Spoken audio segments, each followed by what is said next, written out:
Yeah, Mr. Corey said, I don't want to see Hufanga replaced. Yeah, Hufanga's been really good. Now, last year wasn't his best season leading up to the injury.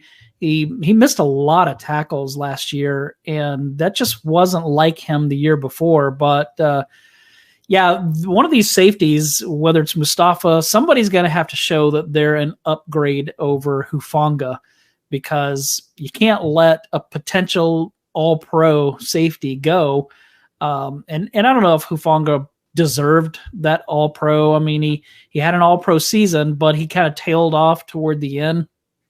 And then last year, like I said, it wasn't his best season. Where are you at on him? I mean, if he comes back healthy and comes back to form and has a great season, then man, they're going to have a tough decision to make. But I just don't know if he's going to come back and be that guy that he was 2 years ago.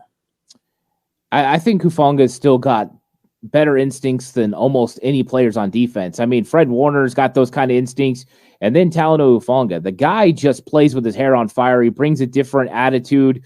He brings the intelligence to the defense. The guy's extremely smart, understands route concepts, and that's why he had such a huge impact early on in the 2022 season. He was such a film study that he was recognizing concepts and formations and jumping them, and teams had to start trying to fool him. And then he had to play reactionary after that and play post-snap and not just pre-snap. But he's one of the best pre-snap players in the entire league as far as recognizing what he sees. I think Talanoa Hufanga was a huge impact on the 49ers. And I know that it didn't feel like he was playing as well as normal, but that defense got worse when Talanoa Hufanga wasn't playing. Yeah, and I think anytime you remove a player and your team gets worse, that shows the value of that player. So we don't know how good Hufanga is going to be, how quickly he's going to recover and be full speed.